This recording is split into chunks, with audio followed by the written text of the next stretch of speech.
Welcome to the Prancing Horse Podcast. I'm glad you can join us to learn about the history, news, and culture of the world-famous Ferrari. I'm your host, Ajay, and I'm so grateful to continue our Prancing Horse podcast journey with this fourth history episode.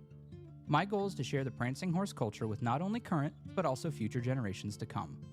This series is going to keep you posted on all that's new in the Ferrari world, from cars to racing and events.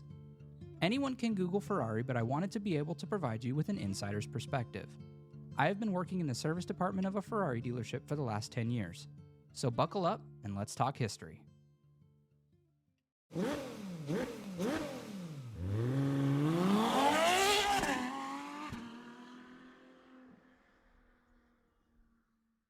Rolling into 1975, at the Paris Motor Show, the 308 GTB would be released, replacing the Dino 246 GT.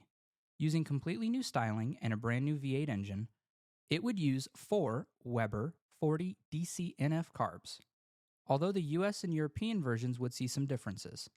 The European version using a dry sump oiling system and making a little bit more power, while the US version used a wet sump system and less power due to emissions devices. The first 2 years of the car are known as Vetro Resina cars, since they were made of fiberglass reinforced plastic. This allowed a low weight of the car at only 2,315 pounds. In 1977, they would actually move to steel bodies, adding 331 pounds to the weight figure.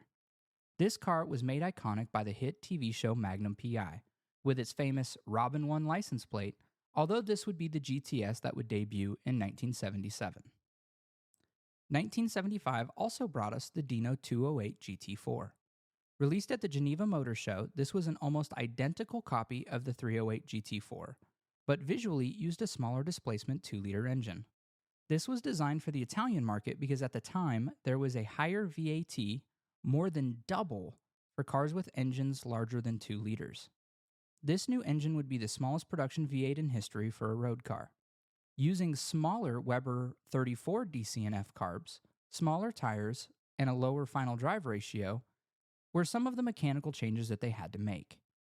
Visually, the lack of fog lights and the chrome trim would set it apart from the 308 GT4. Both the 308 and the 208 would wear the Dino name until May 1976, when they finally got the official Ferrari branding, both on the front, the wheels, and the steering wheel. Leading out of the very successful 1975 F1 season and into the 1976 season, the tall airboxes they were using had been banned. This meant that Ferrari could use the previous car for the first 3 races of the 1976 season, but would have to show up with a new car soon. Enter the 312 T2. To comply with the new aerodynamic rules, the big tall airboxes were removed and the new NACA-shaped ducts were added instead. With a 42mm longer wheelbase, new de Dion rear suspension setup that would later be abandoned for a more conventional application. This setup would prove to be fast, with Niki Lauda leaving the Drivers' Championship having won 3 races that year already. Unfortunately, in the 1976 German Grand Prix at Nurburgring, Niki would have a suspected rear suspension failure. Now, typically, a single crash or failure in a car's history would not be something that would break us out into a side talk, but this one holds a lot of weight in the history of Formula One. Niki Lauda was sitting comfortable in the lead for the Drivers' Championship coming into the German Grand Prix. It was also decided that this would be the last F1 race to be held at the Nürburgring using the Nordschleife section of the track. One of the issues being the rescue helicopter was parked on the farthest side of the track. The estimated response time for the helicopter would be almost 7 minutes in certain sections of the track. Along with its very long 14.2-mile surface, it wasn't good for TV either, since most of it honestly couldn't be seen. It would be many of these issues that we would see during Niki's accident here. On lap 2, while coming to the Bergwerk right-hand curve, the car suddenly snapped to the right and spun through some fencing into a dirt embankment, and then spun back onto the track while on fire. The car behind him, piloted by Guy Edwards, was able to narrowly avoid him, but Brett Lunger would hit Lauda's Ferrari and Harold Ertl hitting the back of Lunger. This being mainly because of the extremely narrow track at this point, which was probably a blessing for Lauda. All 3 drivers would get out of their cars to help him. It took the helicopter an estimated 6 minutes to get to Lauda, and had he not had the help of his fellow racers, he likely would have died. He was flown to a trauma clinic where he would fight for his life for the next 4 days. He would be back in his car in just 6 weeks. He would lose the Drivers' Championship that year by just 1 point to his rival James Hunt. However, Ferrari would win the Constructors' Championship that year, and Niki Lauda's legacy forever written in F1 history. During that 1976 season, the BB512 was released. This was a replacement for the 365 BB. Now with its larger 5-liter 180-degree V12, the car made slightly less horsepower than its predecessor, but at a lower RPM as well. It also made more torque with its larger displacement. This allowed the car to have better power delivery and made it easier to drive. The addition of a front chin spoiler made the car more aerodynamically happy at high speeds. This stopped the nose from lifting so much like it did on the 365 BB. They also added a dual-plate clutch to handle the extra torque and a dry sump lubrication system to prevent oil starvation in hard cornering. With the addition of also 1.5-inch wider wheels and NACA ducts added behind the doors to help cool the exhaust system and the rear brakes. New twin instead of triple tail lights mounted in a slat-style rear grille instead of mesh were also added, as well as more vents to the rear deck lid to increase cooling. With 929 produced, this is an increase over the 365 as well. Still, none of these would be sold into the US. They were all imported through a secondary company just as before, making all US cars what they refer to as gray market. Overall, the car was made better. Even though there wasn't an increase in performance, the bigger engine did make the car easier to drive and easier to meet stringent pollution and noise regulation without losing performance. The same year, we also saw an update to the 365 GT4 2+2, with the introduction of the Ferrari 400. Increased to a 4.8-liter V12 and now being offered with a 3-speed automatic transmission, the first Ferrari to ever offer an automatic, or you could get it with its normal 5-speed. The designations being 400 automatic or 400 GT respectively. Also using 5 wheel bolts instead of knockoffs and twin tail lights as well instead of triple, an updated interior and added front spoiler were all changes that were made. With F1 kicking off their 1977 season, we also saw a new car. The 312 T2 was updated to what is known as the 312 T2B or the B specification. The first few races saw the new car that didn't look much different than the year before, with the exception of some Fiat branding added for the first time. However, Lauda was pretty unhappy with the performance in the first 2 races, and between the Brazilian and South African Grand Prix, the team would work tirelessly to develop the car further. A new rear wing and revised suspension and bodywork would lead Lauda to a win in the South African Grand Prix, even after taking heavy damage from the fatal accident of Tom Price. They would build 3 new cars and continue its development through the season. The car struggled on its Goodyear tires as they had been modified for Lotus's heavy downforce. The car would struggle to build heat in the tires and the team constantly changing wing configurations. In one such instance, Lauda deemed the car undrivable and retired at the Swedish Grand Prix. Despite its flaws, the car was very reliable and pushed Lauda to another Drivers' Championship and a 3rd in a row Constructors' Championship for Ferrari. Lauda would walk away from the team after he won the championship at Watkins Glen. His replacement, Gilles Villeneuve, would find the car too neutral in its handling for his style and struggled to make the car work. At the last race of the season, Gilles Villeneuve would have some brake fade, colliding with the car of Peterson and flipping the 312 over the Armco barrier and instantly killing a spectator and a marshal who were standing in a restricted area. Rolling into the 1978 season, the Scuderia team would release the 312 T3 at the 3rd race.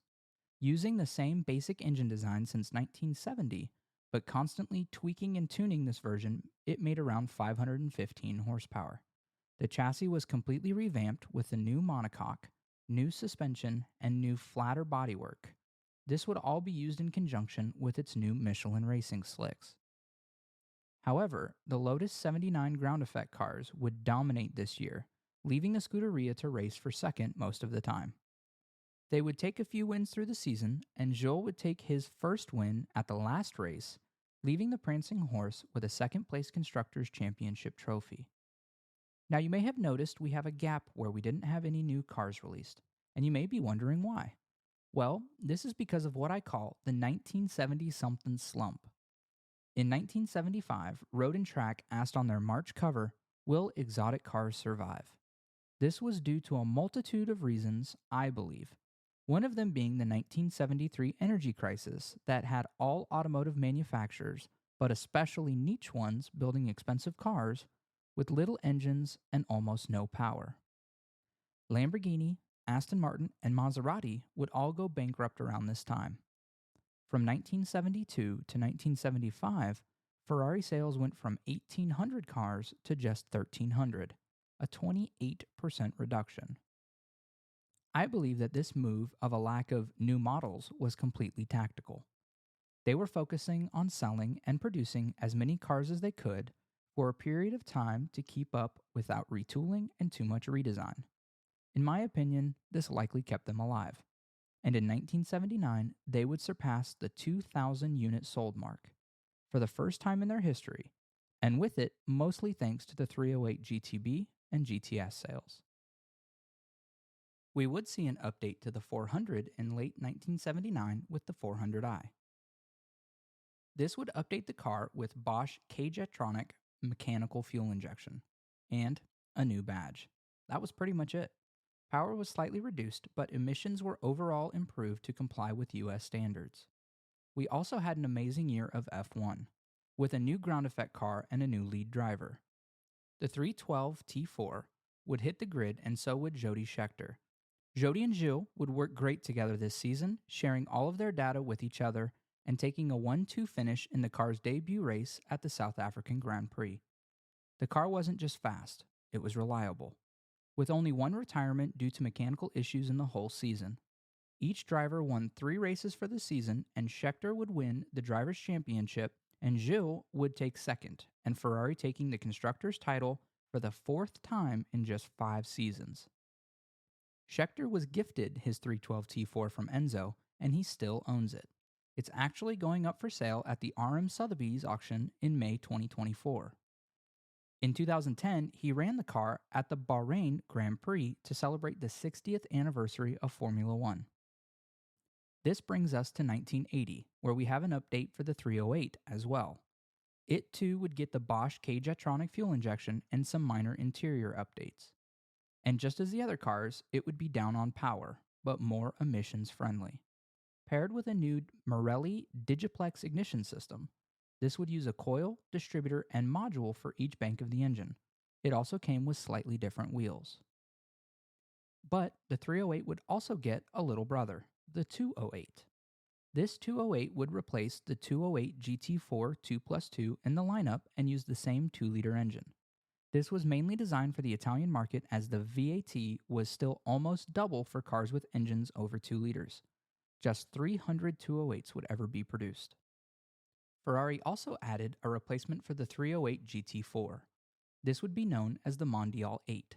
Revealed at the 1980 Geneva Auto Salon and offered in either a coupe or cabriolet, this would be a 2+2 car with a 3-liter fuel-injected V8 borrowed from the 308 GTBI. Since this would wear the Ferrari badge right from the beginning, unlike the 308 GT4, the styling was done by Pininfarina instead of Bertone. 1980 was also an interesting year for F1. Coming off a booming season the year before, all eyes, I'm sure, were on the new 312 T5. But hope quickly faded as the wide boxer engine they had been using could not keep up aerodynamically with the progress made by other teams. As other teams progressed through the season, Ferrari would not, with Scheckter even failing to qualify in Canada. The Scuderia team would fail to win a single race that year, and Scheckter would retire at the end of the season, with the team taking 10th in the Constructors' Championship. This would take us to the turbocharging era in F1, with an entirely new car in the 1981 season.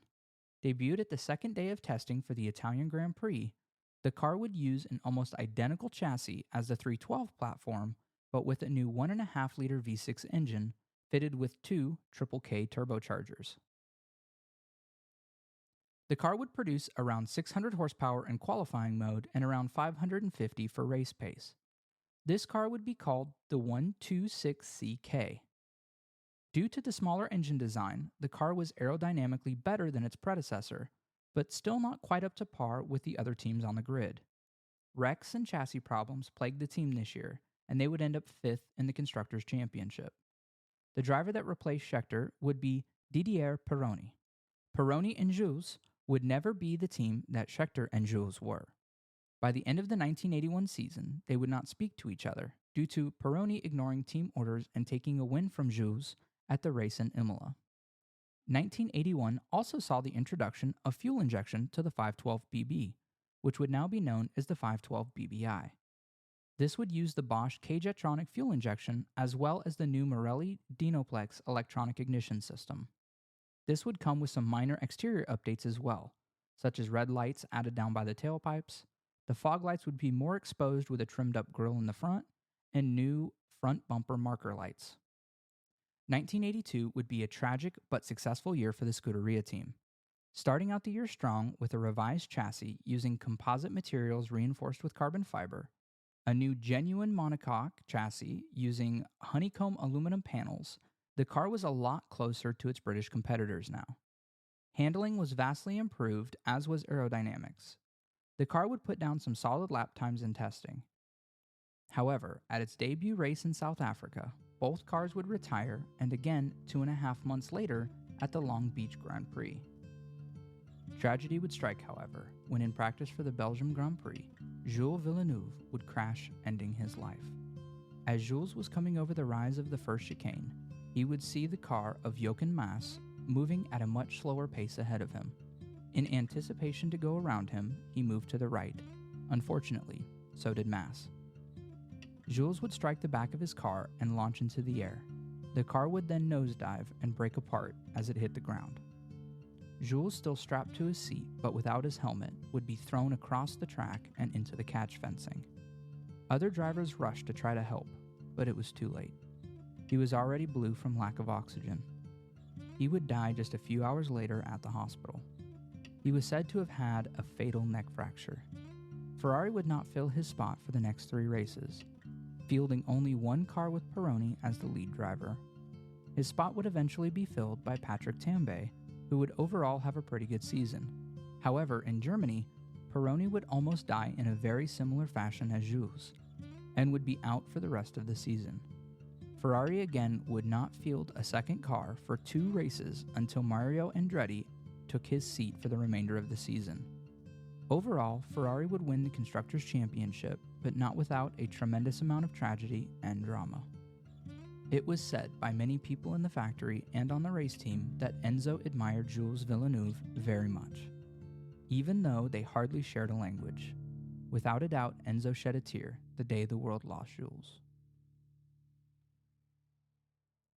Thank you so much for joining us for today's episode. I hope you enjoyed it. Make sure you follow us on Apple Podcasts, Spotify, or wherever you get your podcasts so you don't miss any of our new content. Also, make sure to follow us on Facebook, Instagram, and PrancingHorsePodcast.com. And as always, Forza Ferrari.